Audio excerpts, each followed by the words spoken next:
आपके साथ मैं हूं अभिषेक सत्यव्रतम और मेरे साथ है मेरे सहयोगी डिम्पी कालरा। बाजार में आज बैंकिंग शेयरों का पूरी तरह से बोलबाला है, अलग ही जलवा है और हम देख रहे हैं कि बाजार में जान है। रिकॉर्ड ऊंचाई पर आज निफ्टी बैंक, सेंसेक्स सारे के सारे इंडेक्स आज नए रिकॉर्ड बना रहे हैं। सेंसेक्स पहली बार 78,000 के पार निकला है और निफ्टी बैंक की बात करें तो हम इस वक्त देख रहे हैं करीब 625 अंकों की शानदार तेजी के साथ कारोबार हो रहा है। हालांकि ऊपरी स्तरों से हल्की हल्की सी हम देख रहे हैं कि प्रॉफिट टेकिंग आपको दिख रही होगी, लेकिन 78,000 के ऊपर का सेंसेक्स, निफ्टी करीब 150 अंकों पर 23,710 का आज रिकॉर्ड बनाया है। अभी भी 150 अंकों के आसपास की तेजी के साथ कारोबार हो रहा है। अगर हम वेटेज के हिसाब से देखें तो एचडीएफसी बैंक, आईसीआईसीआई बैंक 2% से ज़्यादा की तेजी और एक्सिस बैंक में भी हम देख रहे हैं कि करीब करीब 2.25% के आसपास की ज़बरदस्त तेजी पर कारोबार हो रहा है। अगर आप सिर्फ आईसीआईसीआई बैंक और एचडीएफसी बैंक के वेटेज को अगर आप जोड़ के देखेंगे अंकों के लिहाज से तो निफ्टी बैंक में करीब 750 अंकों का योगदान है। तो कमाल की तेजी, शुरुआत ऐसी आज नहीं हुई थी लेकिन क्या रफ्तार पकड़ी है बाजार ने, जबरदस्त तेजी हम कहेंगे। एक और चीज हुई है, आज हमने देखा है कि $100 बिलियन के मार्केट कैप वाली छठी कंपनी बन गई आईसीआईसीआई बैंक। हालांकि इन्फोसिस अब $100 बिलियन वाले नहीं है लेकिन उसने टच किया था। लेकिन बड़ा कीर्तिमान आज आईसीआईसीआई बैंक के नाम भी, क्योंकि इस साल अगर आप देखेंगे तो करीब 20% ये शेयर दौड़ा है और इसने भी बहुत ही अहम भूमिका निभाई है बाजार के नए रिकॉर्ड ऊंचाई बनाने में। तो चलिए इस शो में अगले 1 घंटे में हम ये जानेंगे कि रिकॉर्ड ऊंचाई पर आपके लिए मौके कहां पर बनेंगे, क्या इंडेक्स को लॉन्ग यहां से करना है या नहीं करना है, क्या प्रॉफिट टेकिंग के बारे में सोचना चाहिए या नहीं सोचना चाहिए। तमाम सवाल आपके मन में होंगे, लेकिन जरा ये देख लेते हैं कि इस शो में आगे हम खास करने क्या वाले हैं। 2:35 पर हम ये लेकर आएंगे आपके लिए क्लोजिंग के ट्रेड्स। 2:40 पर ऑप्शंस का चैंपियन होगा। इसके अलावा हम 3 बजे जानेंगे मार्केट एट 3, बाजार खुलने के बाद कौन सी खबरें आई हैं जिनके दम पर एक्शन हो रहा है, हम ये जानेंगे। और 3:05 पर हम ये जानेंगे कि डीलिंग रूम में क्या चल रहा है, किन शेयरों को लेकर वहां पर हलचल हो रहा है। 3:15 पर बीटीएसटी और एसटीबीटी ट्रेड और इवेंट्स टू वॉच होगा 3:20 पर। लेकिन चलिए फटाफट जरा ये समझते हैं कि एफएनओ का सेटअप क्या है, क्या संकेत दे रहे हैं वायदा बाजार के आंकड़े। डिम्पी की बिल्कुल बारीक नजर है उस पर, वो देख भी रहे हैं इस वक्त बाजार की स्थिति को। डिम्पी बताइए, आज नया रिकॉर्ड 23,700 के ऊपर निफ्टी पहुंच गया, 78,000 सेंसेक्स ने अचीव कर लिया। निफ्टी बैंक में गजब की तेजी और बैंकिंग शेयर देखिए पूरे फ्लेवर में, पूरे फॉर्म में है पिछले हफ्ते से ही। देखिए इसमें बैंक निफ्टी का योगदान काबिल तारीफ़ है। मैं बोलूँगा, एक वर्ड का इस्तेमाल करूँगा कि आज कुछ ज़्यादा ही तेज़ी बैंक निफ्टी के अंदर देखने को मिल रही है। मैं ये जो 850 पॉइंट है ना, इसके अंदर आप देखेंगे ना केवल आज वापस से हमने 52,000 पाया, 52,200 तोड़ा, ये दूसरा पॉइंट, 52,300 लेके आए, ये तीसरा पॉइंट। इसके पीछे की वजह क्या है? इसके पीछे की 3 वजह हैं। पहली वजह सुनिए इसके पीछे की क्या है। 3 वजह मैं बोलूँगा, तीनों प्रोड्यूसर साहब गौर से देखिएगा, वही चीज़ें साथ साथ में चलाते जाइएगा। पहली वजह, डेरिवेटिव एक्सपायरी है कल बैंक निफ्टी की। उससे पहले मैंने आपको कई बार नोटिस कराया है कि आजकल एक्सपायरी दूसरे तरीके से होती है। जब से वीकली आया है, जब से एल्गो हुआ है, जब से हेज हुआ है, जब से बहुत सारे फंड्स मार्केट में हैं, वॉल्यूम बढ़ा है मार्केट्स का, एक तरफ का ट्रेड कर देते हैं सारा, एक तरफ का, मतलब आपसे एक तरफ का सारा पैसा ले लिया जाएगा। अगर आपको याद नहीं हो तो अगर आप लास्ट मंथ की भी एक्सपायरी देखेंगे तो कुछ ऐसे ही हुई थी। इस बार भी एक्सपायरी हो रही है कि पुट्स वालों ने जहाँ जहाँ पे एवरेज की वहाँ से पैसे खोए। उन्होंने आज लिया, उन्होंने कल किया या उन्होंने परसों किया, ये मैटर नहीं करता। अगर आपके पास पुट है तो आपने सारे पैसे गंवा दिए। यानी कि पुट्स के बहुत बड़े हिस्से को मार्केट ना केवल आज ट्रैप कर रहा था बल्कि उसको ट्रैप करके उसको ईट भी कर रहा है और बैक टू बैक कर रहा है। ठीक, फिर से वही एबनॉर्मलिटी वाली प्रॉब्लम्स आज फिर से मार्केट के अंदर दिखी। अगर आपको याद होगा तो लास्ट वीक भी जब डेरिवेटिव एक्सपायरी का मूव आया था तो हमने आपको दिखाया था कि 4,000% तक कॉल्स चली थी। आज भले 4,000% तक कॉल्स नहीं चल रही हैं, लेकिन 500% तक की कॉल्स आज भी चल रही हैं। 500%, ये मैं 500% बोल रहा हूँ। उसका मैं एग्जांपल दिखाता हूँ। 52,500 जिस पे अभी आप चल रहे हो एट द मनी, वही 500% है। अगर मैं 52,000 वाली कॉल दिखा दूंगा तो इसका परसेंटेज थोड़ा और ज़्यादा होगा। ठीक, एक तो पहला पॉइंट ये है जो मैंने आपको नोटिस कराया कि एक तो डेरिवेटिव एक्सपायरी की वजह से ऐसा हो रहा है। दूसरा पॉइंट है एफआईज की होल्डिंग मार्केट के अंदर बहुत ज़ोर की आ रही है और अगर आप देखें लास्ट ट्रेडिंग सेक्शन तक 59% है। आप 5 तारीख के बाद का जैसे 52,300 की कॉल 26 जून को देखो 400% आपको दिख रहा होगा। ये तो सोच के देखो 52,300 वाली कॉल है, ये near by at the money है। 400 500% किसे कहते हैं। आप अगर इन्वेस्ट करेंगे तो पूरे साल में नहीं मिलेगा, अगर पर मंथ भी 8% मैं जोड़ दूँ ना तो पूरा साल का नहीं आएगा। खैर एनी हाउ, आगे आगे आ जाते हैं कुछ और चीज़ों पे। एक आते हैं एफआईज पे। एफआईज की 59% तक की लॉन्ग होल्डिंग हो चुकी है, करीब करीब 60% ही आप राउंड ऑफ कर लो। आप देखोगे जब भी वो आते हैं तो आपको पता ही है उसमें से बैंकिंग एक बड़ा फ्लेवर होता है, और वो भी मैं आपको बहुत ही कैटेगोरली बता चुका हूँ कि निजी बैंक उनके बहुत फेवरेट होते हैं। कल परसों जब आप क्वेश्चन पूछ रहे थे कि एचडीएफसी, आईसीआईसीआई और एक्सिस को रखना चाहिए, तो मैंने 3 बैंकों के नाम लिए थे। मैंने इसमें कोटक इंडसन का नाम ही नहीं लिया था। ये आपसे कहा था कि सिक्योरिटी एंड सेफ्टी चाहिए एचडीएफसी में, बहुत बढ़िया तेज़ी से फास्ट रिटर्न चाहिए तो आईसीआईसीआई और एक्सिस में आ जाना। एग्जैक्टली वही तीनों का कॉम्बिनेशन आपको आज मार्केट में फिर से देखने को मिल रहा होगा। एक और चीज़ मार्केट के अंदर प्ले होती है, वो ये हो रही है कि बजट से पहले थोड़ा कैचअप रैली चाहिए मार्केट में, तो वो टिपिकली बैंक निफ्टी अपने तरीके से पूरा कर रहा है, अपने लिहाज से पूरा कर रहा है। तो ये 2-4 पॉइंट्स ऐसे हैं जहाँ पे मार्केट्स के अंदर एक बढ़िया स्ट्रांग मूव है। अब आपको मैं इसके एंटी चीज़ें भी दिखाता हूँ। आप एडवांस डिक्लाइन दिखाइए एक बार ज़रा F&O का, जिसमें एडवांस बढ़ने और गिरने वाले शेयर्स होते हैं। मार्केट का मूड उतना अच्छा नहीं है। आज जिनके पास नॉन बैंकिंग स्टॉक्स हैं, यानी कि बैंक्स के सौदे नहीं हैं, ये आप देखेंगे एडवांस डिक्लाइन, अभी भी डिक्लाइन 111 पे चल रहा है, यानी कि गिरने वाले शेयरों की संख्या ज़्यादा है। एनएससी पर भी ज़्यादा है, बीएससी पर भी ज़्यादा है गिरने वालों की, लेकिन फिर भी अभी अभिषेक जी आपको बता रहे थे कि हमने सेंसेक्स पे ऑल टाइम हाई बनाया, हमने बैंक निफ्टी का ऑल टाइम हाई बनाया, हम निफ्टी के वापस ऑल टाइम हाई के आसपास आ रहे हैं। ऐसा क्यों? ऐसा इसलिए क्योंकि इन्हीं की ही वेटेज, जो इसके कंपोनेंट है उसकी वेटेज ऊपर आ गई। तो 3 मेजर ट्रिगर मैंने आपको नोटिस करवाए। फर्स्ट वेटेज, सेकंड एफआईज, तीसरा डेरिवेटिव एक्सपायरी। ये 3 बड़ी वजह हैं जो आज बैंक निफ्टी को अलग थलग करे हुए। एक और चीज़ जो मैं अभी बात बता रहा था आपसे कि अगर आप नॉन बैंकिंग स्टॉक्स लेके बैठे हैं तो आपको ऐसा लग रहा होगा कि बाजार तो नया हाई बना रहा है बट मेरा पोर्टफोलियो आज उतना नहीं चल रहा। ठीक है, तो ये आपको ना फील होगा आज जो नॉन बैंकिंग वाले हैं। अगर आपको वैसे देखना हो ना सेक्टोरियली, जैसे रियल एस्टेट वाले, फर्टिलाइजर्स, मेटल्स वाले, इन सबको ऐसा फील हो रहा होगा। तो आप थोड़ा स्पेसिफिक रहिए, ध्यान से ट्रेड कीजिए। और मैंने सुबह भी आपको बताया था शॉर्ट तो बिल्कुल ही नहीं करना है, उसके लिए कतई मना है। आप लॉन्ग करें ना करें, डिप की वेट करें ना करें, लेकिन शॉर्ट नहीं करना है। मार्केट आपके सामने है भाई साहब, 2 घंटे के लिए भी नीचे नहीं आता है, सिर्फ 2 घंटे के लिए कल नीचे आया था। 11 बजे के बाद से तो फिर से बाइंग शुरू हो गई। ऐसा क्या यूफोरिया मार्केट के अंदर है। कई बार तो हम डाटा से भी परे हो जाती हैं चीज़ें। कई बार होता है ना कि आप डाटा से भी एक्सेस नहीं कर पाते, उससे भी परे हो जाती हैं चीज़ें।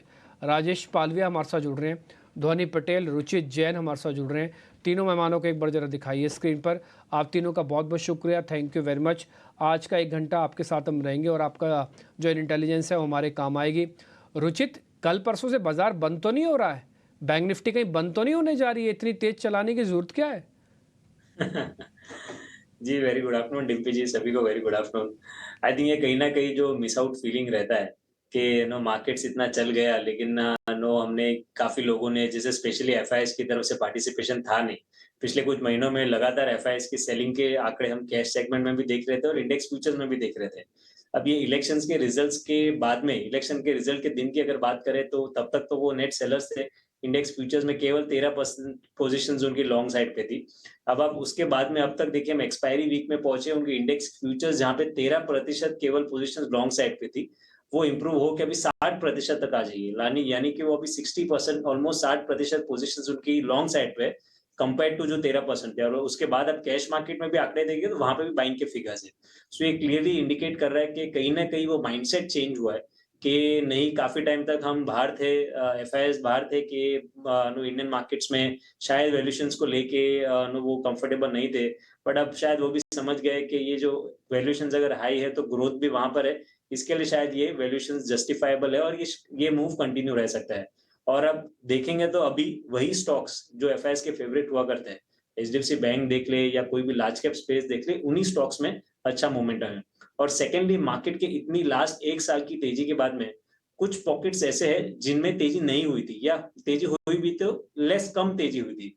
सो आई थिंक वहां पे लार्ज कैप्स के काफी पॉकेट्स है, जैसे प्राइवेट सेक्टर बैंक्स। अब पीएसयू बैंक्स देखे तो निफ्टी पीएसयू बैंक इंडेक्स लगभग 70 से 80% की रैली 1 साल में दिखा चुका है, लेकिन प्राइवेट सेक्टर बैंक ने 20% की भी तेजी नहीं दिखाई। तो प्राइवेट सेक्टर बैंक्स ले लीजिए, आईटी स्पेस ले लीजिए कि जहां पे आईटी में भी हमने कोई बड़ा मूव नहीं देखा है। रिलायंस इंडस्ट्रीज हैवीवेट्स में से देखिएगा तो वहां पे भी कोई सिग्निफिकेंट मूव नहीं देखा है। सो ये मार्केट की तेजी में काफी सारे ऐसे पॉकेट्स हैवीवेट्स में थे जिन्होंने रिलेटिवली अंडर परफॉर्म किया है। और अब मेरे ख्याल से क्योंकि एफआईएस की तरफ से बाइंग की शुरुआत हुई है, तो ऐसे जो पॉकेट्स थे कि जहां पे रिटर्न ज्यादा बड़े अब तक नहीं बनी है या मे बी वैल्यूएशंस के कंफर्ट हो, आई थिंक वहां पे हम नो एक कंटिन्यूस बाइंग इंटरेस्ट दे रहे हैं। और क्योंकि ये हैवीवेट्स है, इसीलिए आपको इंडेक्स में कोई पुल बैक मूव नहीं मिल रहा है। Stock specific profit booking definitely है। ब्रॉडर मार्केट्स में ऐसे नहीं है कि स्टॉक्स करेक्ट नहीं हो रहे। मिड कैप स्मॉल कैप्स में स्टॉक स्पेसिफिक प्रॉफिट बुकिंग है, बट लेकिन क्योंकि खरीदारी ये सब हैवीवेट्स में अभी हो रही है, इसीलिए आई थिंक मार्केट का आपको इंडेक्स पे कोई रिवर्सल फिलहाल एक्सपेक्ट नहीं करना चाहिए। ये इंडेक्स पर व्यू हो गया। बैंकिंग के भरोसे इंडेक्स में हम तूफानी रफ्तार देख भी रहे हैं। और आप ये देखिए 30% तो चल गए हैं, हेवी वेट्स हैं। 30% ठीक ठाक होता है साल भर में। अगर ऐसे बड़े शेयर में 15% भी चल जाए ना तो उसको भी अच्छा माना जाता है। निफ्टी बैंक को आउटपरफॉर्म किया है एक्सिस बैंक ने, आईसीसी बैंक ने। एचडीएफसी बैंक का प्रदर्शन थोड़ा सा ढीला रहा है, लेकिन पिछले महीने भर में चाल अच्छी रही जी। अभी आपने जो परसेंटेज की बात बोली कि 3% चल गया, मेरे से भी मिस हुआ एक पॉइंट। आपको मैं वाईटीडी रिटर्न दिखाऊं बैंक निफ्टी का, तो आप देख के हैरान हो सकते हैं। कई बार 8% का रिटर्न है। एक मंथ का सिर्फ बैंक निफ्टी दिखाओ, सिर्फ एक मंथ का ये बैंक निफ्टी एचडीएफसी बैंक नहीं, सिर्फ एक मंथ का बैंक निफ्टी दिखाओ आप। आपको जो पूरे साल में बैंक देता है ना, वो एक महीने में बैंक निफ्टी ने दिया है। आप अगर नहीं हो रहा हो तो आप परसेंटेज चेक कर लो, बैंक निफ्टी का जाके पूछो बैंक वालों से कि आपका एफडी का रेट क्या है, बोलेंगे 7.45। बैंक निफ्टी का रेट क्या है, 7.45। लेकिन एक महीना है और उधर बैंक देगा एक साल में। सोच के देखिए आप। तो ये जो रफ्तार है ना बैंक निफ्टी की, इसमें फोमो फीलिंग होती है, जो अभी रुचित जैन आपको बता रहे थे। मैंने उनसे ये बात पूछी कि भाई निफ्टी बैंक निफ्टी बंद तो नहीं हो रहा है। उन्होंने कहा नहीं, ये तो फोमो है। आप खुद ही कैलकुलेशन लगाओ। आगे समझेंगे अभी कि आखिर में ये जो रफ्तार है ये इंडिकेट क्या कर रही है, ये रफ्तार आ क्यों रही है। क्या एफआईआईज के अंदर भी जो फोमो वाली फीलिंग थी, एफआईज फिर से वापसी कर रहे हैं और क्या बैंकिंग शेयरों में खरीदारी कर रहे हैं। क्योंकि देखिए एफआई जब आते हैं ना तो वो इंडेक्स वाले जो स्टॉक्स होते हैं उन पर ही भरोसा जताते हैं, क्योंकि वो बल्क बाइंग करते हैं। निफ्टी बैंक में कुछ ऐसा ही लग रहा है। इसको और विस्तार से समझेंगे, लेकिन एक काम करते हैं, पहले आपके लिए जरा शेयर समझ लेते हैं अपने एक्सपर्ट्स के जरिए। तीनों एक्सपर्ट तैयार हैं, रुचित जैन, ध्वनि पटेल और राजेश पालवी। आप तीनों का बहुत शुक्रिया। ध्वनि, शुरुआत आपसे करना चाहेंगे, बताइए आपके स्टॉक्स कौन से हैं आज के। जी बिल्कुल, गुड आफ्टरनून अभिषेक जी, बाकी सबको भी मेरी तरफ से वेरी गुड आफ्टरनून। आज का सबसे पहला स्टॉक जो मुझे यहाँ पे अच्छा लग रहा है वो है एचडीएफसी लाइफ का। एचडीएफसी लाइफ के अंदर अगर हम चार्टिकल स्ट्रक्चर की बात करते हैं तो डेफिनेटली स्टॉक अपना जो यहाँ पे एक सपोर्ट लाइन है उसको अडहियर कर रहा है और उसका रिस्पेक्ट कर रहा है। बट नोट वर्दी आज की सेशन में ये है कि ओवरऑल स्ट्रक्चर में ऊपर एक जो रेजिस्टेंस लाइन था उसका ब्रेकआउट भी हमें यहाँ पे देखने को मिल सकता है, क्योंकि स्टॉक ने अभी फिलहाल का जो बॉटम यहाँ पे बनाया है और उसके बाद जो अपवर्ड मूव हमें आज देखने को मिल रहा है, इसे टेक्निकल टर्म्स में शॉर्टफॉल कहते हैं। तो ये दर्शाता है कि बुलिश मोमेंटम किस साइड का, यहाँ पे मोमेंटम किस साइड का बना हुआ है, तो बुलिश साइड का बना हुआ है। करंट लेवल से आप इसको लीजिए, ऊपर की तरफ 600-610 के टारगेट बनते हैं और आपको स्टॉप लॉस जो है वो यहाँ पे 575 का मेंटेन करके चलना है। दूसरा स्टॉक जो मुझे यहाँ पे अच्छा लगता है वो टाटा मोटर्स का है। टाटा मोटर्स का भी चार्टिकल स्ट्रक्चर यहाँ पे काफी इंटरेस्टिंग बन रहा है, क्योंकि ऊपर की तरफ हमने देखा कि 1050 के पास कई बार स्टॉक ने एक रेजिस्टेंस फेस करा है और जो हमने एक गैप डाउन यहाँ पे ओपन करा था उसी का रेजिस्टेंस वापस से काम कर रहा है 1000 के लेवल्स के पास। तो वो जो 1000 का साइकोलॉजिकल मार्क है टाटा मोटर्स में वो हम क्रॉस नहीं कर पा रहे हैं। और आज की सेशन में स्टॉक यहाँ पर अपनी जो अहम शॉर्ट टर्म की मूविंग एवरेजेस होती है उसके नीचे क्लोज कर रहा है। तो अब करंट लेवल से आप टाटा मोटर्स को शॉर्ट कर सकते हैं। टारगेट आपका 930 का रहेगा और 967 का स्टॉप लॉस लगाना है। दो शेयर हैं ध्वनि की तरफ से, टाटा मोटर्स। हालांकि ये शेयर थोड़ा सा नरम है और इसको बिकवाली करने की इसमें सलाह है 930 रुपए के टारगेट के लिए। और दूसरा शेयर है एचडीएफसी लाइफ, इसमें आपको ऊपर के टारगेट दिए जा रहे हैं, खरीदारी करने की सलाह है 600 और 610 के टारगेट के लिए। ₹650 का आपको स्टॉप लॉस लगा के चलना है। राजेश जी नमस्कार, बताइए आपके स्टॉक्स कौन से हैं सर? कहाँ लग रहा है कि तेजी होगी या फिर मंदी होगी? Good afternoon Abhishek ji, good afternoon everyone. सो जो स्टॉक्स आइडिया है वो बाय साइड के हैं और जिस तरीके से मार्केट में मोमेंटम बना है हमें लगता है ये फर्दर एक्सटेंड होते हुए दिखेगा क्योंकि काफी स्ट्रॉन्ग बाइंग एक्शन मार्केट में देखने को मिल रही है। पहला स्टॉक जो पसंद आ रहा है वो है HDFC AMC। स्टॉक अपने एक मल्टीपल सप्लाई जोन को पेनिट्रेट करते हुए दिख रहा है और जिस तरीके से स्टॉक में अगर हम देखें तो पिछले 2-3 ट्रेडिंग सेशन से एक अच्छा बाइंग का रुझान देखने को मिला है। और डेटा में भी देखें, डेरिवेटिव डेटा में तो आज लॉन्ग बिल्टअप के साइन यहाँ पे बनते हुए दिखे। जिस तरीके से स्टॉक के वीकली और डेली चार्ट यहाँ पे प्लेस्ड है, हमें लगता है ये stock towards expiry further momentum extend करते हुए दिखेगा। अपसाइड के टारगेट हम प्रोजेक्ट कर रहे हैं 4160 से लेकर 4200 तक के। स्टॉप लॉस होना चाहिए करीब 4065 का। दूसरा स्टॉक जो पसंद आ रहा है वो टायर स्पेस से और उसमें अपोलो टायर। हालांकि पिछले 5-7 मिनट में स्टॉक 1-1.5% बढ़ गया है। काफी शार्प अप मूव आया है पिछले 5-7 मिनट में टायर स्पेस में। अपोलो टायर यहाँ पे हमें पसंद आ रहा है। जिस तरीके से स्टॉक ने अपने प्रीवियस स्विंग हाई को अब यहाँ पे ब्रेकआउट किया है, कंसोलिडेशन रेंज का ब्रेकआउट वीकली चार्ट पे होते हुए दिख रहा है। डेरिवेटिव डेटा में भी देखें तो स्टॉक में लॉन्ग बिल्टअप है। अपोलो टायर के हम टारगेट प्रोजेक्ट कर रहे हैं 525-530 की तरफ। स्टॉप लॉस होगा करीब ₹500 के आसपास। हालांकि स्टॉक बढ़ गया तो स्टॉप लॉस थोड़ा डीपर स्टॉप लॉस हो गया, तो आप स्टॉप लॉस को थोड़ा ऊपर ले आए। अगर इस भाव पे आप बाय कर रहे हैं तो स्टॉप लॉस अब आप रखें करीब ₹509 के आसपास। तीसरा स्टॉक जो पसंद आ रहा है वो है मिड कैप स्पेस में और उसमें स्टोव क्राफ्ट। ये स्टॉक हमें पसंद आ रहा है। स्टॉक में करेक्शन के बाद स्टॉक में एक रिकवरी यहाँ पे देखने को मिली है। पिछले कई हफ्तों में स्टॉक में एक अच्छा रिकवरी साइन देखने को मिला और स्टॉक अब अपने जो अक्टूबर 2023 के जो स्विंग हाई थे उसको अब सरपास करने में कामयाब हुआ। वीकली डेली चार्ट के हिसाब से स्टॉक में एक अच्छी स्ट्रेंथ यहाँ पे लौटते हुए दिखी, तो स्टोव क्राफ्ट को यहाँ पे बाय करने की सलाह। टारगेट हमें लगता है थोड़ा सा पोजिशनली अगर होल्ड करते 625-630 की तरफ ये स्टॉक बढ़ते हुए दिख सकता है। स्टॉप लॉस होगा 590 का। ये 3 शेयर हो गए राजेश जी की तरफ से। HDFC AMC हो गया, अपोलो टायर हो गया और इसके अलावा स्टोव क्राफ्ट। ये तीनों की तीनों खरीदारी की सलाह है पालविया जी की तरफ से। रुचित, आपके फोकस में कौन से शेयर हैं? क्या आपने बाजार में खोजा है?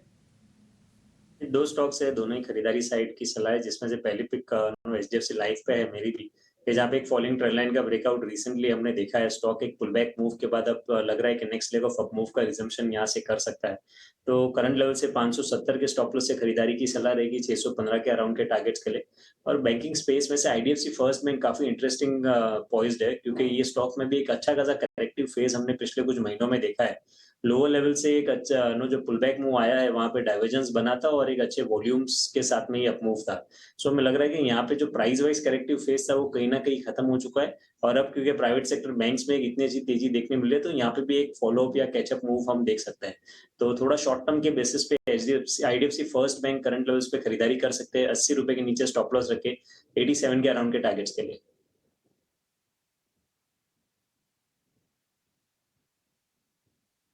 स्टॉक्स और भी मेरे को दिख रहे हैं लिस्ट में। मैंने अभी अच्छा सर, ये जो आपका अपोलो टायर्स है ना राजेश सर, ये मैं कल भी डिस्कस कर रहा था कि टायर वाले स्टॉक्स के अंदर एक मोमेंटम आ सकता है क्योंकि डेरिवेटिव एक्सपायरी है। और सर ये जो सडन स्पाइक आ रहा है ना, मेरे को लग रहा है ये एक्सपायरी का इम्फेक्ट भी है। इसमें क्या होता है, कवरिंग बहुत ज़ोर से आती है और उसके बाद ये शेयर अगली सीरीज़ के लिए भी तैयार हो जाती है। और एक और चीज़ सर मेरे को जो लगता है, ये जो ऑटो एंसलरीज है ना, ये अभी थोड़े चले नहीं है ऑटो के मुकाबले उतना, और स्पेशली टायर्स वाले स्टॉक्स भी। और एक और पॉइंट भी है सर, मैं आपके इस अपोलो टायर्स को इतना इसलिए ज़ोर से बोल रहा हूँ क्योंकि कल परसों भी मैंने भी नोटिस करके बताया था। हमारे पास सोर्स बेस्ड इंफॉर्मेशन ये है कि इस बार के बजट के अंदर ना PLI स्कीम्स का जो दायरा बढ़ाया जाएगा या कोई ना कोई ऐसी स्कीम्स लाया जाएगा जिससे कि टायर को ना बूस्टिंग होगी। और ये MNC बूस्टिंग नहीं होगी, ये जो देसी टायर बनाने वाले हैं ना, जैसे अपोलो हो गया, इस तरीके का, इन कंपनीज को एक अच्छा मोमेंटो दिया जा सकता है। 2 बड़े सेक्टर होंगे सर इस बार के बजट के अंदर फोकस्ड में। फर्स्ट रियल एस्टेट और दूसरा ऑटो। ये दोनों जॉब जनरेटर भी हैं और दोनों वैल्यू जनरेशन भी अच्छी करवाते हैं GDP की। तो इसलिए टायर स्टॉक्स में काफ़ी दम रखिएगा, इसलिए 3-3.5% है। राजेश सर, ये कहाँ तक चल सकता है, एक बार वापस से बताना। डिम्पी जी, मुझे लगता है कि 530 तक का ये मोमेंटम एक्सटेंड होते हुए दिख सकता है। तो 530 के टारगेट के लिए पोजीशन बनाई जा सकती है इसमें। ठीक है सर, कोई ऑप्शंस वगैरह हो ना तो आप ऑप्शंस भी बताना, क्योंकि काफ़ी सारे लोग ना सीधा फ्यूचर नहीं ले पाएंगे। कभी कोई ऑप्शन हो ना आपके माइंड में किसी भी स्टॉक की या किसी भी इंडेक्स की, तो तीनों मेहमानों से रिक्वेस्ट है बैक टू बैक आप बता देना उसी समय जहाँ पर आपको ठीक लगे। अच्छा, एक और शेयर भी है महिंद्रा लॉजिस्टिक, ये भी एक्चुअली में थोड़ा मैं sort of a logistic company, sort of a auto ancillary type में गिनूंगा इसको। 492 पे चल रही है। रुचित एक बार जरा देखना, ये शेयर ठीक लग रहा है, बढ़िया राउंडिंग बेस बना हुआ है इसका डेली चार्ट पर, आप खुद ही नोटिस कर रहे होंगे। और ये अपने नियर अबाउट ब्रेकआउट की तैयारी कर रहा है 500 वाले की, हो गया पार तो बढ़िया मूव भी देगा। एक बार आपकी रिकमेंडेशन चाहिए, रुके या पहले 500 को देख ले अपनी आंखों से फिर अंदर आए। एज स्ट्रक्चर तो काफी अच्छा बन रहा है, हाई टॉप हाई बॉटम पिछले कुछ समय से बना ही रहा है। और अच्छी बात ये कि जो रीसेंट करेक्शन स्टॉक में आया था अप्रैल के सेकेंड हाफ से लेके हमने ये जून तक का, यानी ऑलमोस्ट 1.5 महीने का एक करेक्टिव फेज था। बट वो करेक्शंस में जो भी छोटे मोटे प्राइस डिक्लाइंस है उसमें कोई वॉल्यूम बेस्ड सेलिंग नहीं थी। तो जब प्राइस करेक्ट हो रहा था तभी इतने कोई बड़े वॉल्यूम्स नहीं थे, लेकिन जब प्राइस ऊपर जा रहा है तो ग्रेजुअली वॉल्यूम्स वापस इंप्रूव करने लगे। सो आई थिंक ये राउंडिंग बॉटम का कंप्लीशन होगा 550 के आसपास। तो 550 से 560 तक के target range I think stock में एक्सपेक्ट कर सकते हैं। तो करंट लेवल्स में भी रिस्क रिवॉर्ड रेशियो फेवरेबल ही है। 20 डीएम में सपोर्ट 463 पे है, तो 460 के स्टॉप लॉस से खरीदारी करे, 550 के अराउंड के टारगेट्स एक्सपेक्ट करते हैं। 50 आपको मिल जाएगा, यानी कि आपसे करीब करीब 60 रुपये मिल जाएंगे और 30 रुपये जाएंगे। 1:2 का रेशो बनता ही है। थोड़ा बहुत लेना है तो थोड़ा बहुत ले सकते हो। मार्केट के अंदर मैं फिर से बोलता हूँ, अगर आपको इंडाइसिस में फोमो लगता हो, इंडाइसिस में लगता हो कि नहीं बहुत चल चुका है, हमारे हाथ से नहीं है, अच्छा चलिए मैं ही आपको अगर पैसे दे दूँ कि लोग खरीद लो जरा बैंक निफ्टी, तो आपके मन में 2 बार डाउट होगा, अरे 7% तो एक महीने में चला हुआ इंडेक्स है, मेरे से तो नहीं खरीदा जाएगा। तो फिर क्या आप मार्केट से बाहर रहोगे? नहीं, तब आपको स्टॉक्स चुनने पड़ेंगे। फिर स्टॉक्स कैसे चुनोगे? जैसे भी ब्रेकआउट मिला, अपोलो टायर्स आपको दिखाया, महिंद्रा लॉजिस्टिक मैंने दिखाया अभी थोड़ी देर पहले आपको, और भी मेहमानों ने आपको ट्रेड दिए। ऐसे करके इस कार्यक्रम का हिस्सा बनते रहिए, आपको अच्छे अच्छे शेयर छांट छांट के देंगे। अब इंडाइसिस का मेरे को लग रहा है समय थोड़ा निकल गया, शेयर्स पकड़ो अच्छे से, बढ़िया उसी में मूवमेंट मिलेगा। छोटा सा ब्रेक, और ब्रेक के बाद भी इसी तरह के स्टॉक्स छांटने की जो प्रोसेस है वो जारी रहेगी।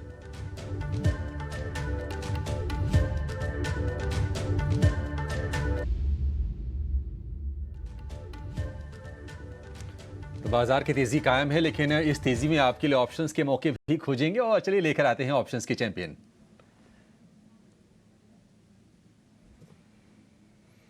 हमारे साथ हैं कुश बोहरा, आपको ऑप्शन का एक बेहतरीन तगड़ा ट्रेड बताने के लिए। कुश, बहुत शुक्रिया आपका समय देने के लिए। बताइए कहां पर पैसा बनेगा? नमस्कार अभिषेक। इंडियन होटल्स हमें यहाँ से और मजबूत लग रहा है, काफी अच्छा ट्रैक्शन ऑलरेडी स्टॉक में है। तो यहाँ पे 25 जुलाई यानी अगले महीने की जो एक्सपायरी है उसका 670 का जो कॉल ऑप्शन है करीब 22 रुपए के आसपास चल रहा है। इससे 28 और 34 रुपए के टारगेट के लिए कंसिडर कर सकते हैं। 16 रुपए का स्टॉप लॉस लगा के चलें। टारगेट और स्टॉप लॉस के हिसाब से 12,000 का प्रॉफिट पोटेंशियल और 6,000 का लॉस पोटेंशियल। ठीक है, इंडियन होटल्स 670 वाली कॉल खरीदनी है 22 रुपए के भाव पर जुलाई सीरीज की। लक्ष्य 28 रुपए और 34 रुपए, स्टॉप लॉस 16 रुपए, अधिकतम मुनाफा 12,000, अधिकतम नुकसान 6,000। रिस्क रिवॉर्ड रेशियो है ठीक ठाक 1:2 का, और शेयर भी ऊपर है। आज इसने 52 हफ्ते का ऊपरी स्तर भी बनाया है। अगर हम इस साल की बात करें तो 6 महीने में करीब 50% ये शेयर चला है। कमाल की रफ्तार रही है। लेकिन ऑप्शंस के जरिए थोड़ा सा कम पैसे लगाकर आपको एक बेहतरीन मुनाफे का ट्रेड आपको कुछ ने बता दिया है। कुछ बहुत शुक्रिया आपका आज समय देने के लिए और ये बेहतरीन ट्रेड हमारे दर्शकों को बताने के लिए। एक और छोटे से ब्रेक के लिए यहाँ पर रुकेंगे। ब्रेक के बाद जब लौटेंगे तो आपकी कमाई का सिलसिला रहेगा जारी, कुछ और शानदार ट्रेड खोज कर लाएंगे।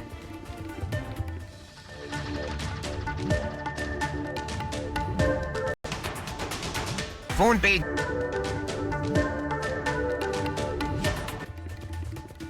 ब्रेक के बाद आपका फिर से स्वागत है। निफ्टी है 150 के ऊपर, 23,700 के ऊपर 700 के आसपास टिकने की कोशिश है और निफ्टी बैंक में जो तेजी है वो भी बरकरार है।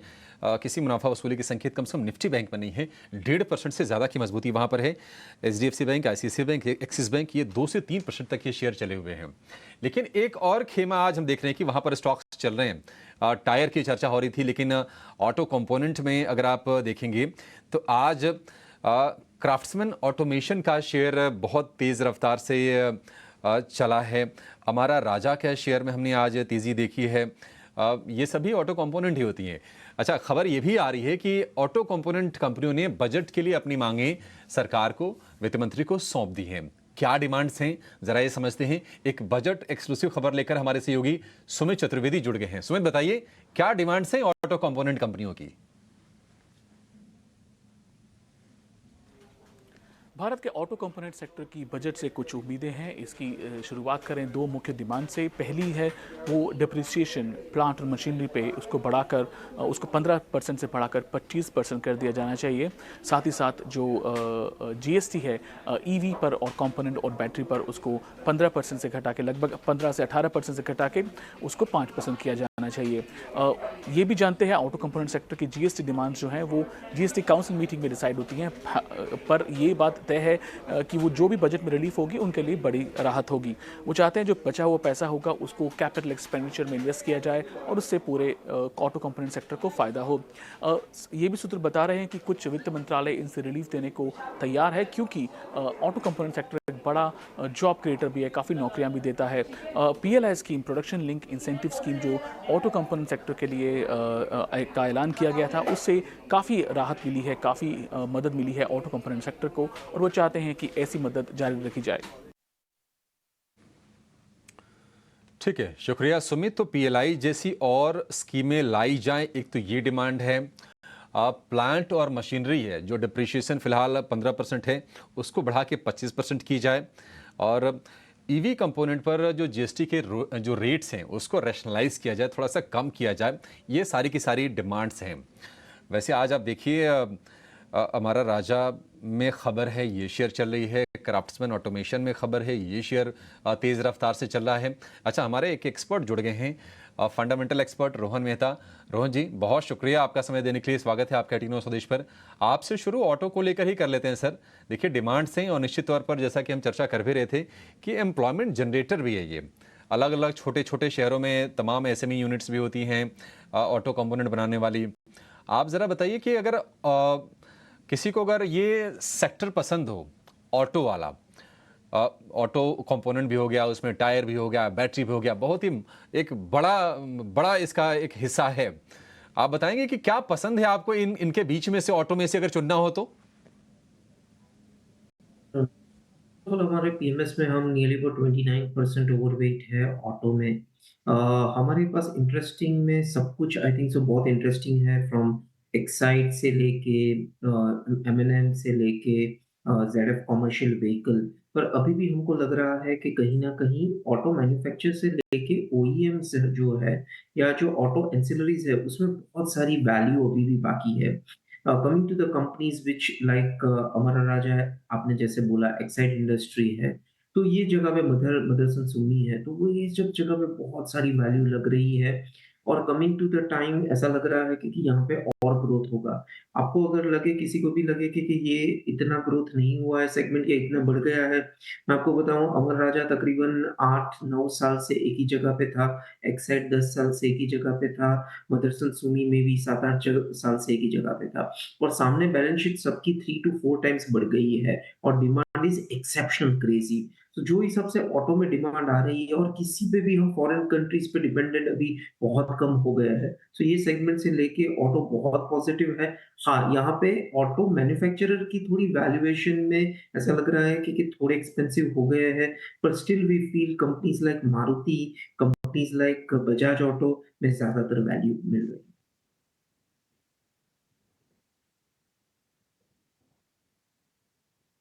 कुछ और सेगमेंट, कुछ और स्टॉक्स, कुछ और थीम पे भी रोहित जी अभी आपसे बातचीत करेंगे। पहले तो शुक्रिया, आज आपने टाइम निकाला, लेकिन इस बीच में ज़रा टेक्निकल्स वालों के पास जाके ज़रा 2 शेयर चेक करवा लेता हूँ।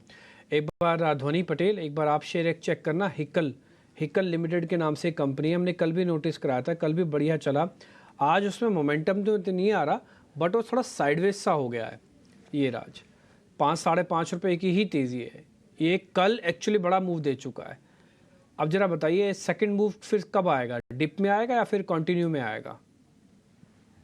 डिम्पी जी, इसका चार्ट स्ट्रक्चर अगर हम देखते हैं तो कल का मूव जो यहाँ पे हमें देखने को मिला है वो काफी एक लंबे रेजिस्टेंस का ब्रेकआउट है। जो रेजिस्टेंस हमें देखने मिल रहा था करीब जून 2023, तो 1 साल का रेजिस्टेंस जो यहाँ पे बन रहा था स्टॉक का, यहाँ पे 330 रुपए के पास उसका ब्रेकआउट देखने को मिला है।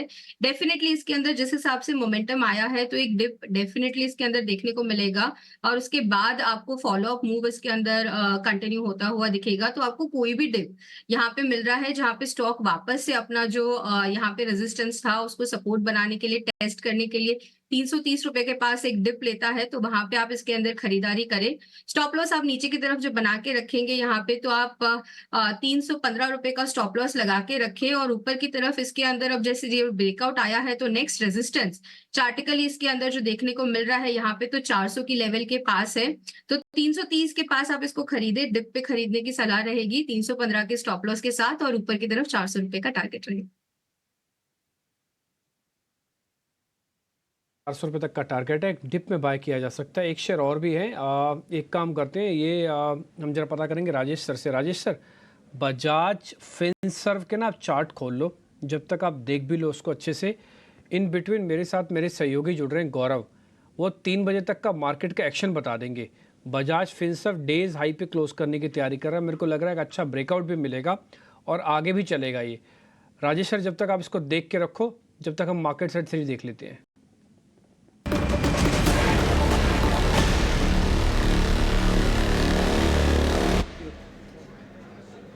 जी हाँ, तो आज सबसे पहले शुरुआत करते हैं कल्पतरु प्रोजेक्ट्स के साथ, क्योंकि इस कंपनी को 2330 करोड़ का ऑर्डर मिला है।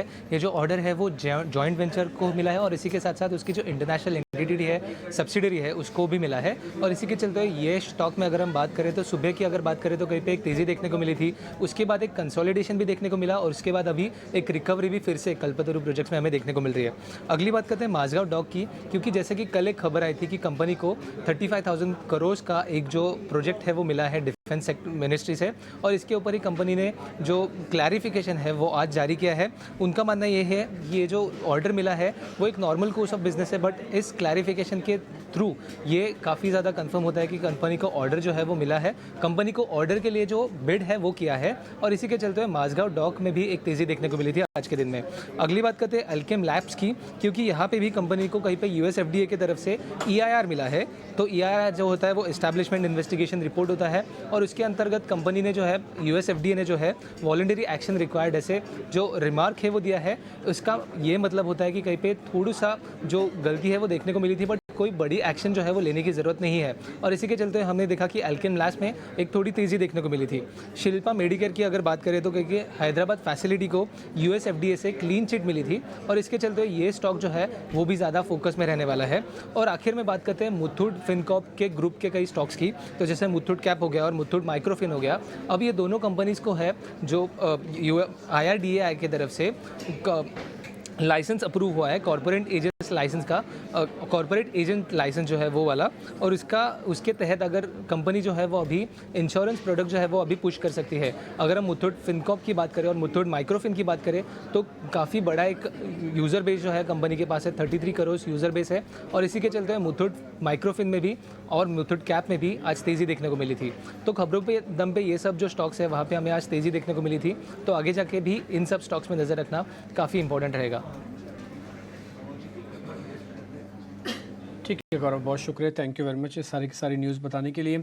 आगे बढ़े राजेश सर, आपने देख लिया होगा बजाज फिनसर्व, जरा देख के बताइए तो आपको ठीक लग रहा है क्या ये शेयर?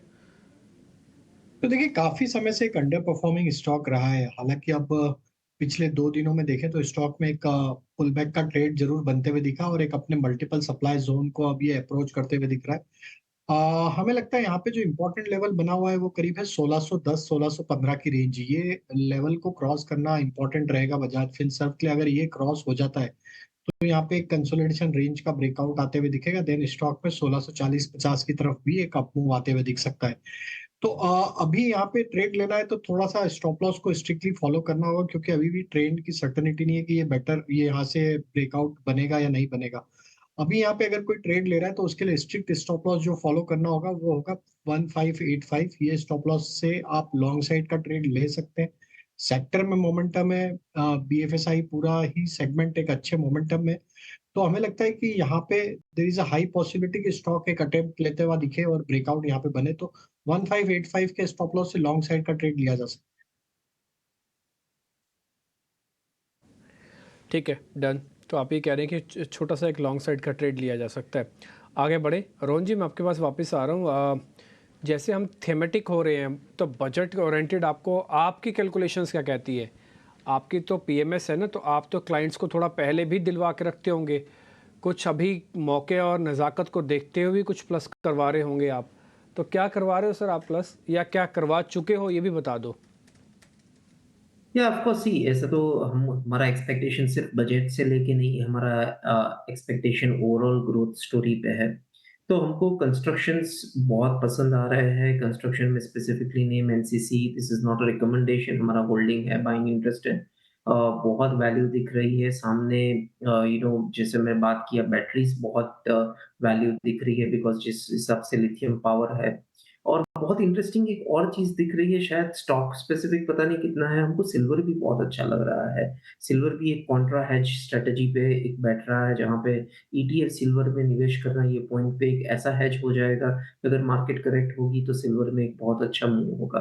और सामने बाकी पीएसयूज में जो है इन्वेस्टमेंट्स वो कंटिन्यू कर रहे हैं, पर नया थीम में अभी बहुत स्केप्टिक होके इन्वेस्टमेंट कर रहे हैं कि जहाँ पे वैल्यू एक्सेप्शनल 3 और 4x नहीं हो स्टॉक प्राइस से, वहाँ पे इन्वेस्टमेंट नहीं कर रहे हैं बिकॉज यहाँ पे थोड़ा भी करेक्शन आ सकता है विच वी एक्सपेक्ट। तो वहाँ पे एक हमको लग रहा है प्रैक्टिकली कि after budget we may see a 10 to 15% correction. So nearly about नए पीएमएस फंड में we are at 25% of cash.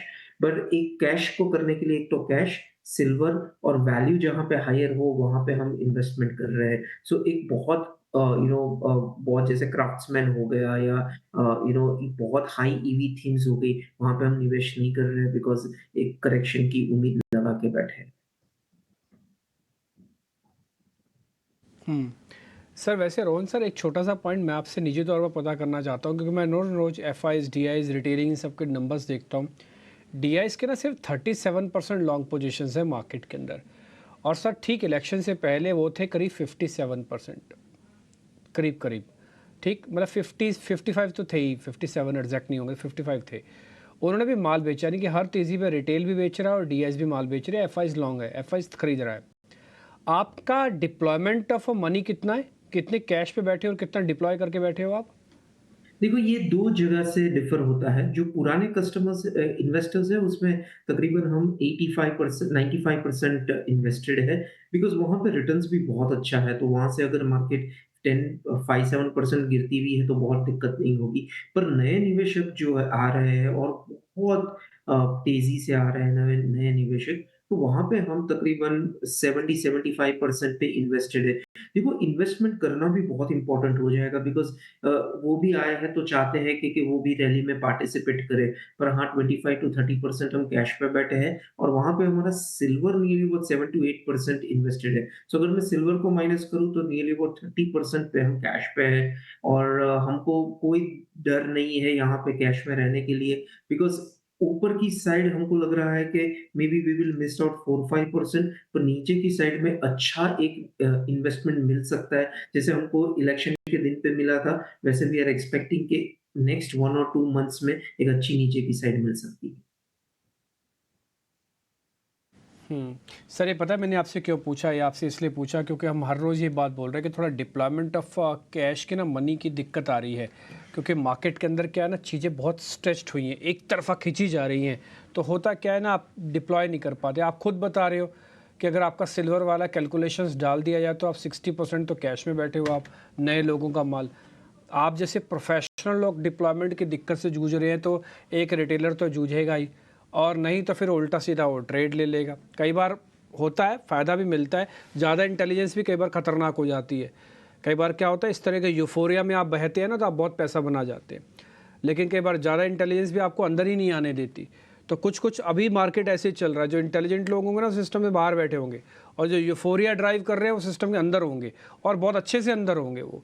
ठीक है, तो ये सारी चीज़ थोड़ी लर्निंग की है, ये टाइम टू टाइम मार्केट आपको सिखाता जाता है, देखते जाइएगा, नोटिस करते जाइएगा। खैर, शरद दुबे हमारे साथ जुड़ चुके हैं, डीलिंग रूम का पूरा चेक करके, खबर गर्म है, हमारा एक सेगमेंट है उसके अंदर एक खबर बताते हैं वो। शरद जी बताइए।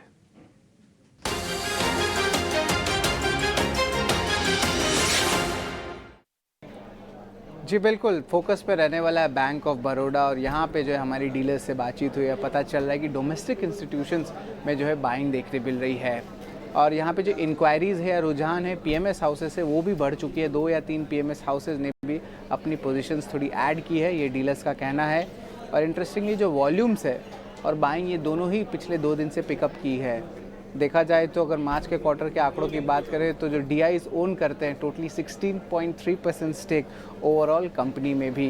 अगर आगे के ट्रिगर्स के बारे में बात करें तो ऑफकोर्स रिसेंट न्यूज़ फ्लो आया था कि कंपनी जो है अपनी जो टेक टीम है उसको डबल कर देगी, हेडकाउंट 3000 नए लोग टेक में आएंगे वित्त साल 2026 के अंत में। जुलाई 5 को एक इम्पॉर्टेंट फंड रेज भी है डेट के साइड में, और जो ब्लूमबर्ग के जो टोटल एनालिस्ट ट्रैक करते हैं, 35 लोग टोटली ट्रैक करते हैं, उसमें से 98% एनालिस्ट है जिनका बाय या होल्ड रेटिंग बना हुआ है। और ओवरऑल जो 12 मंथ टारगेट प्राइस है बैंक ऑफ बड़ौदा के लिए वो लगभग 295 रुपीज़ पे, यानी कि करंट लेवल से लगभग 4 से लेकर 5% तक का और रिटर्न पोटेंशियल मिल सकता है अगले 12 महीना में। ये इसलिए है क्योंकि स्टॉक जो है ऑलरेडी बहुत चल चुका है। ठीक है, पीएमएस का रुझान है बीओबी में। हालांकि ये डीलिंग रूम में जो कुछ हलचल होती है, जो चर्चाएं होती हैं, उसके आधार पर हम ये खबरें लेकर आते हैं, और बीओबी है फोकस में। लेकिन अच्छा, एक और काम करते हैं, बीओबी तो है ही, हालांकि थोड़ी सी तेज़ी है, प्राइवेट बैंकों में गजब की तेज़ी हो रही है। तेज़ी हो क्यों रही है, क्या ट्रिगर्स बन रहे हैं, ये बताने के लिए हमारी सहयोगी पूजा त्रिपाठी भी जुड़ गई हैं। पूजा से भी समझ लेते हैं कि क्यों प्राइवेट बैंक शेयर दौड़ रहे हैं और क्या और दौड़ते रहेंगे, वैल्यूएशन किस तरह के हैं। पूजा ये भी बताइएगा, बताइए क्या जानकारी है आपके पास। जी, प्राइवेट बैंकों में आज शानदार तेजी देखने को मिल रही है, तो उसके पीछे काफ़ी सारी वजहें की करके आपके सामने वो फैक्टर्स हाईलाइट करेंगे। पहले तो ये कि एफआईआई की खरीदारी से प्राइवेट बैंकों को सपोर्ट मिल रहा है। 3 साल की अंडर परफॉर्मेंस के बाद वैल्यूएशंस बेहतर नजर आ रहे हैं। वैल्यूएशंस की पिक्चर हम आगे आपके सामने रखेंगे।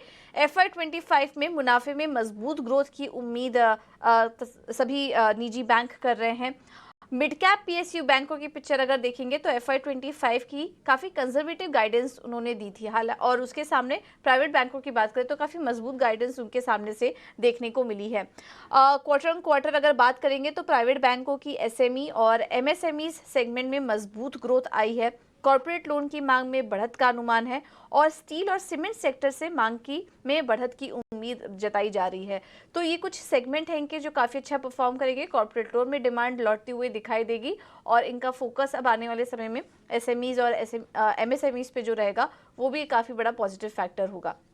जो रिपोर्ट्स निकल कर आ रही हैं, हालांकि ब्रोकरेज रिपोर्ट्स जो आई हैं हाल फिलहाल, काफ़ी के तो टारगेट्स भी अचीव हो चुके हैं आज की तेज़ी के बाद, लेकिन अभी भी जो पॉजिटिव रिपोर्ट्स आई हैं, जो टारगेट हमें नज़र आ रहे हैं, वो आपके सामने एक एक करके रखते हैं।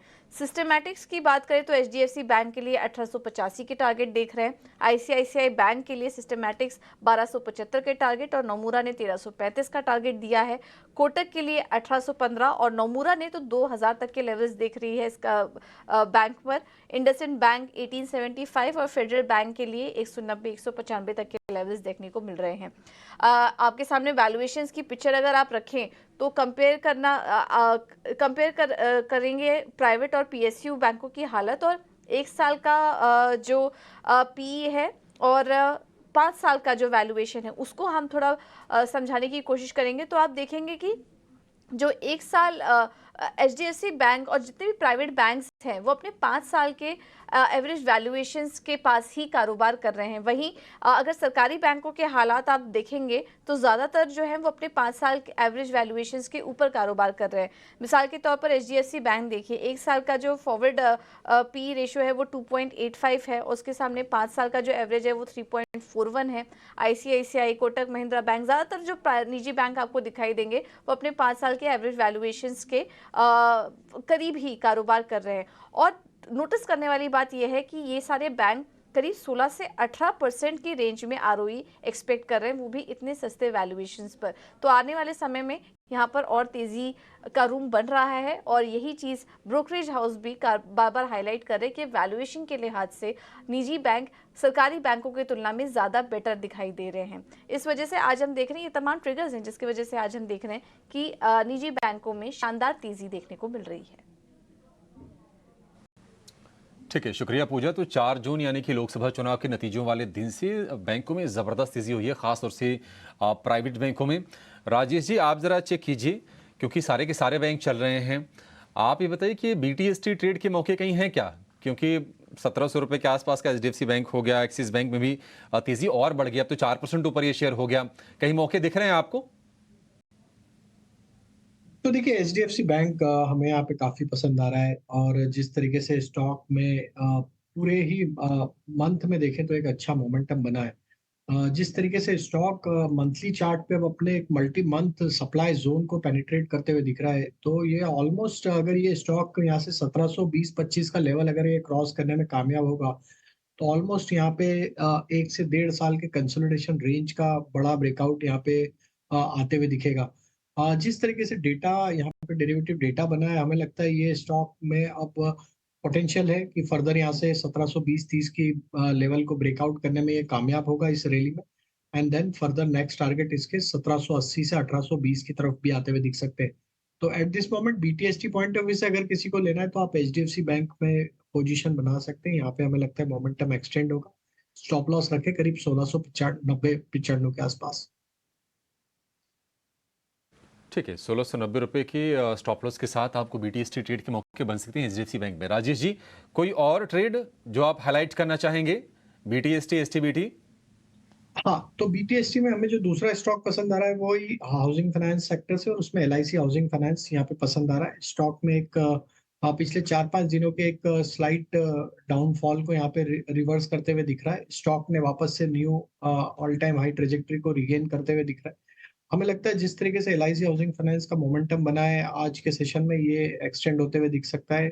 यहाँ पे टारगेट जो हम प्रोजेक्ट कर रहे हैं वो आना चाहिए करीब 785 795 की तरफ। स्टॉप लॉस रखेंगे करीब 760 का। और जो एक कैश सेगमेंट का स्टॉक पसंद आ रहा है वो है सेलो। ये स्टॉक में हालांकि स्टॉक में रिसेंटली लिस्टेड स्टॉक है, लेकिन जिस तरीके से आज बाइंग इंटरेस्ट बना है स्टॉक ने पिछले 5-6 दिन के एक रेंज का ब्रेकआउट यहाँ पे किया। यहाँ पे हमें लगता है कि further follow up buying action extend होते हुए दिख सकती है। सेलो के टारगेट हम एक्सपेक्ट कर रहे हैं यहाँ पे 945-960 की तरफ बढ़ते हुए दिख सकता है। स्टॉप लॉस होना चाहिए करीब 908 रुपए के आसपास। 908 रुपये का स्टॉप लॉस। आप देखिए पिछले कुछ मिनटों में बड़ी अच्छी बाइंग आई है सेलो वर्ल्ड में और 945 रुपये तक ये शेयर जा सकता है। तो ये 2 और शेयर राजेश जी की तरफ से। रुचि जी, आपके BTST ट्रेड्स कौन से होंगे? BTST के लिए श्रीराम फाइनेंस में खरीदारी करके जाने की सलाह रहेगी। स्टॉक अपना ऑल टाइम हाई के ऊपर ट्रेड कर रहा है और इररिस्पेक्टिव ऑफ मार्केट मूव, ये स्टॉक में जो स्ट्रेंथ हमें ये पूरे ही जून सीरीज में देखने मिली है, उन्होंने एक अच्छे वॉल्यूम्स के साथ में मूव, और अभी भी आज के ट्रेडिंग सेशन में भी देखिए तो स्टॉक प्राइस के रैली होने के बावजूद करंट लेवल्स पे भी अच्छे वॉल्यूम्स के साथ खरीदारी स्टॉक में देखी जा रही है। सो आई थिंक आउट परफॉर्मेंस आगे कंटिन्यू रहेगा और 3100 के टारगेट्स हम मानो ये स्टॉक में देख सकते हैं। तो 3100 के टारगेट्स के लिए स्टॉक में खरीदारी करके जाए, 2950 के नीचे के स्टॉप लॉस रख के।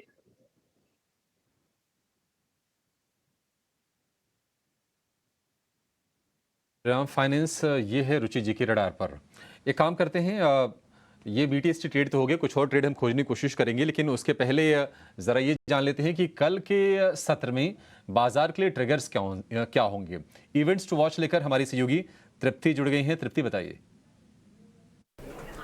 जी हाँ, तो देख लेते हैं कल के लिए कौन से इम्पॉर्टेंट क्यूज़ है। सबसे पहले बात वेल्सपन लिविंग की करें, जिसकी कल AGM होगी, जिसके चलते ये शेयर कल फोकस में रहेगा। चलिए आगे देखते हैं। तो आइनॉक्स ग्रीन और जी मीडिया में फंड जुटाने को लेकर कल बोर्ड बैठक होने जा रही है। इसके साथ ही एजिस लॉजिस्टिक और HAL में कल डिविडेंड के लिए शेयर खरीदारी का आखिरी दिन होगा।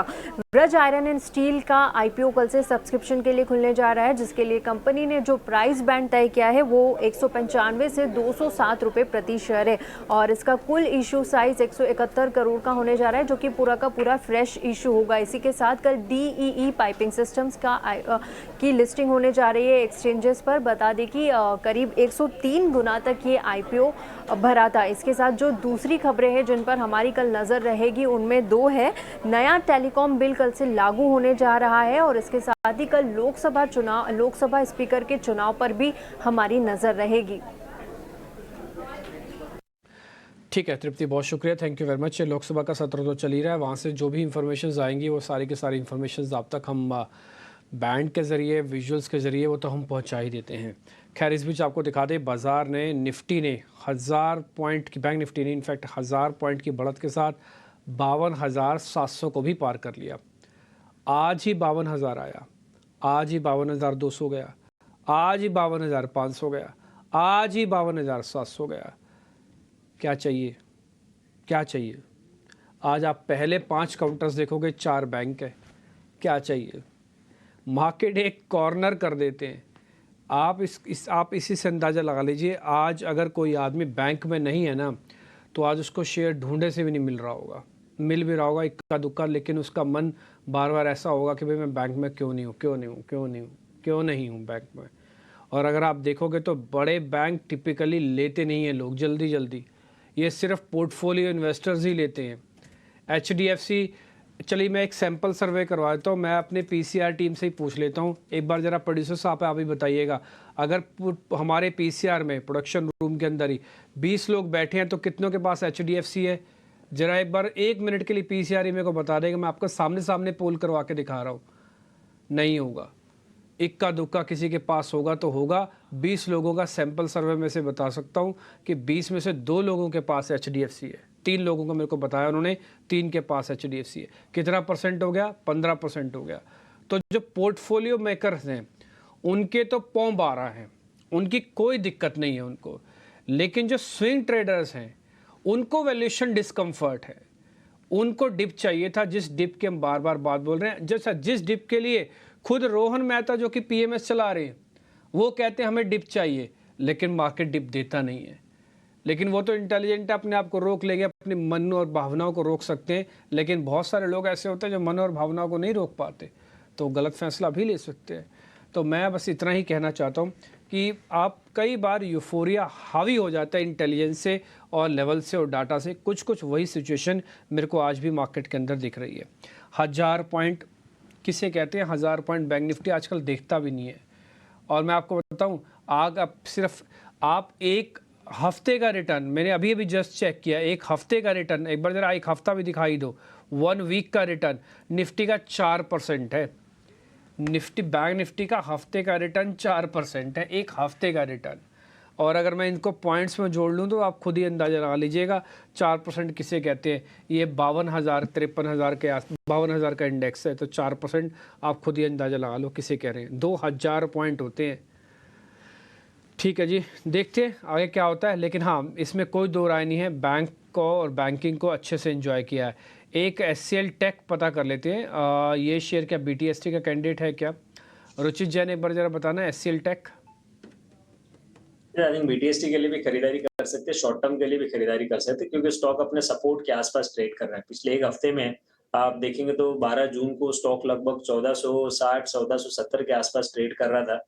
जून एंड में आ गया, अभी भी स्टॉक वहीं पर है, तो पूरा कंसोलिडेशन हुआ है लगभग 2 से ढाई हफ्ते का। और ये अच्छी बात ये कि पूरा कंसोलिडेशन इसके जो short term moving average support है 20 DMA उसके ऊपर ही हुआ है। सो सपोर्ट ब्रेक नहीं हुआ है, सो यहाँ पे risk reward ratio certainly favourable है। 1410 के नीचे का स्टॉप लॉस आ रहा है, जो वो मूविंग एवरेज सपोर्ट है। 1410 के नीचे के स्टॉप लॉस रखे आप BTST as well as short term के लिए HCL टेक को खरीदारी करना चाहिए। ठीक है, डन सर। तो खैर मार्केट आज बंद हो रहा है, 2 मिनट के बाद बाजार की आज की क्लोजिंग मिल जाएगी। लेवल्स के हिसाब से निफ्टी की आज क्या कहना रिकॉर्ड स्तरों पर, बैंक निफ्टी का क्या कहना रिकॉर्ड स्तरों पर, HDFC, ICICI और इन सभी ने मिलकर, एक्सिस बैंक मिलकर अपनी वेटेज का भरपूर इस्तेमाल किया। एक्सपायरी वाले दिन के आसपास ज़्यादा ही वल्नरेबल हो जाते हैं, आप इसको ज़रूर ध्यान रखिएगा। और ये जब से वीकली एक्सपायरी इंट्रोड्यूस हुई हैं तब से कुछ ज़्यादा हो गया। जब से एल्गो का सिस्टम के अंदर बढ़ा है तब से कुछ और ज़्यादा हो गया। जब से हेज फंड्स मार्केट्स के अंदर सिस्टम में एक्टिव रहने लगे हैं ये और ज़्यादा हो गया। और इंस्टीट्यूशनल इसके पीछे स्ट्रॉन्ग बेस लेके आया, 60% से ज़्यादा, 60% के आसपास की लॉन्ग होल्डिंग है। रुचित अभी आपको बता रहे थे, हमने भी आपको नोटिस कराया, ठीक एग्जिट पोल वाले दिन यानी कि उससे एक दिन पहले इन्होंने सारा माल बेच दिया था इंडिया से, सिर्फ 13% लॉन्ग है। उस दिन भी हमारा कंसर्न था कि क्या ये इंस्टीट्यूशनल कुछ ज़्यादा जानते हैं एग्जिट पोल के बारे में, कि इनको पता है कि यहाँ कुछ हो रहा है, और ये ठीक साबित हुए थे।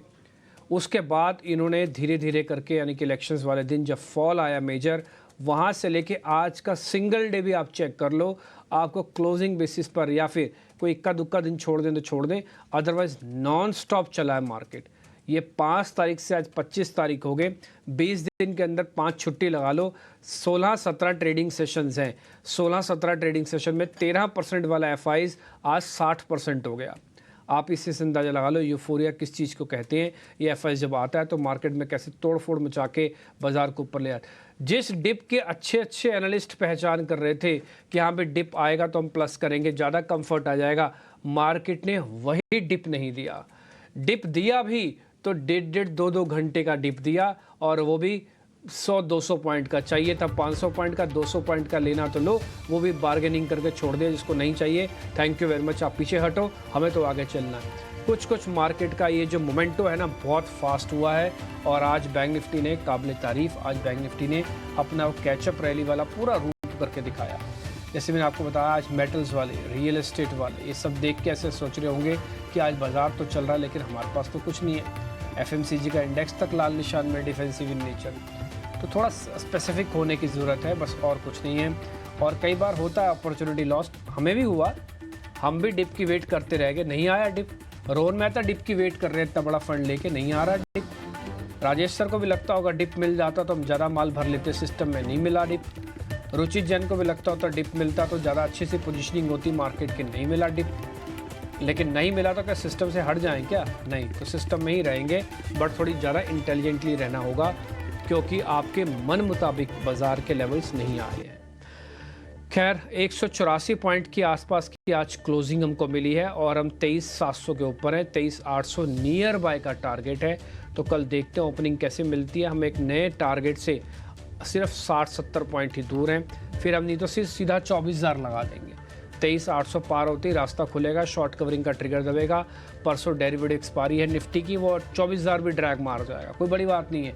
सिर्फ एक IT इंडेक्स चल गया जिसकी आज क्लोजिंग ठीक हुई है, करीब 0.25%, मैं अभी चेक कर रहा था, 0.1% है वो। तो कल अगर ये IT चल गया तो काम हो जाएगा आपका, ठीक। तो आप थोड़ा सेलेक्टिव रहिएगा। रिलायंस ने भी लास्ट में जाते आते थोड़ा काम ठीक किया, 0.5% के आसपास के ऊपर की क्लोजिंग दी है।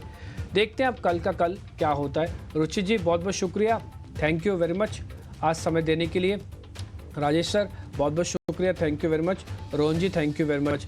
अच्छा रुचित भाई डिस्क्लोजर तो दीजिए, सभी डिस्क्लोजर दे के दीजिएगा। रुचित भाई आपका स्टैंडर्ड डिस्क्लोजर। जी आज बहुत सारे स्टॉक्स की हमने चर्चा की है, बट उसमें से कोई भी स्टॉक मेरे पर्सनल पोर्टफोलियो में नहीं है, बट हमारे क्लाइंट्स की पोजीशन में हो सकती है। ठीक है, क्लाइंट्स में हो सकता है। राजेश सर आपकी तरफ से? तो जिन भी स्टॉक्स पे शो के दौरान चर्चा हुई है उसमें मेरा पर्सनल निवेश नहीं है, लेकिन हम ब्रोकिंग कंपनी को रिप्रेजेंट करते हैं, तो यहाँ पे इन स्टॉक्स पे हमारे क्लाइंट्स को जरूर हमने रिकमेंडेशन दिया हो तो ये डिस्क्लेमर है। ठीक है, और रोहन जी आपकी तरफ से डिस्क्लोजर कोई?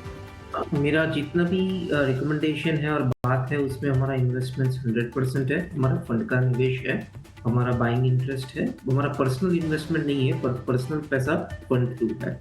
और जो भी आप रिकमेंडेशन पे एक्शन लेना चाहो आप आपके फाइनेंशियल प्लानर या वेल्थ मैनेजर से।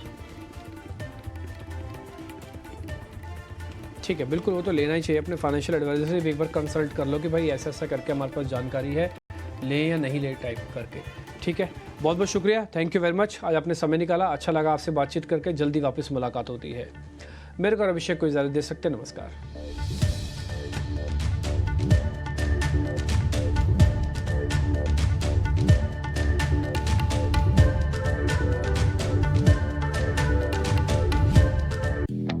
मिनट में आपका खाना डिलीवर हो ना